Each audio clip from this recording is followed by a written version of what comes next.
School ہو گئے، college ہو گئے، گھروں کے اندر جو ہے وہ جہالت آ گئی، ٹی وی اور دوسری چیزیں آ گئی، تو نتیجہ یہ ہوا کہ کچھ ہماری بچیاں، وہ بھی ہماری بچیاں سکول اور کالج کی طرف لیکن دین سے دور آزاد خیال بن گئی، کچھ ہماری بچیاں گھروں میں بند ہو گئی اور وہ بالکل بے خبر جاہل بن گئی، کلمہ بھی پورا نہیں آتا تھا، لا الہ الا اللہ محمد پاک رسول اللہ اس طرح کلمہ پڑھا کرتی تھی۔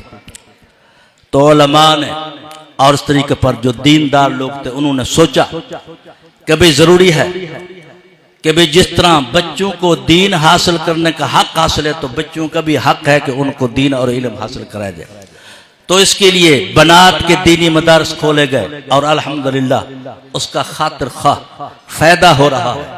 خاطر خواہ جو ہے وہ اس کا آپ کے ذہن میں کبھی یوں ڈالیں گے کہ بھئی مدرسوں کے اندر جو ہے وہ دہشت گردی کی تعلیم دی جاتی ہے، آپ یہاں پر چندہ نہ دیں۔ میں ایک مثال دیا کرتا ہوں کہ بادشاہ بیٹھا تھا، نوکرانی جو ہے وہ بھاگتی ہوئی اس کے پاس آئی، کہا کہ جی بادشاہ سلامت، آپ کی جو بیوی ہے وہ تو بیوہ ہو گئی ہے۔ اب بادشاہ رو رہا ہے، ساتھ بیٹھے ہوئے وہ بھی رو رہے ہیں کہ میری بیوی جو ہے وہ بیوہ ہو گئی ہے۔ تو کوئی دانا آدمی آیا، اس نے کہا کہ بادشاہ سلامت بات کیا ہے؟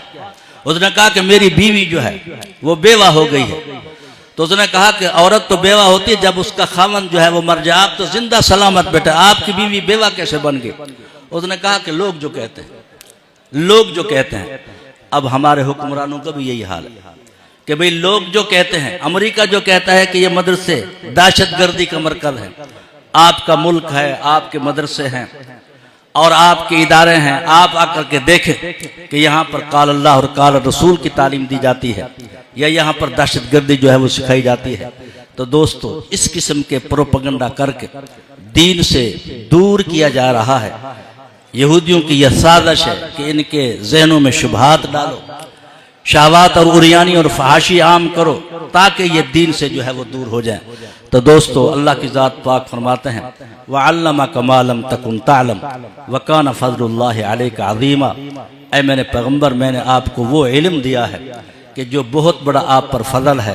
تو اللہ کی ذات پاک آپ پر بڑا احسان ہے کہ خدا کی ذات پاک نے ایسا علم، آپ اس علم سے فراغت پا رہے ہیں۔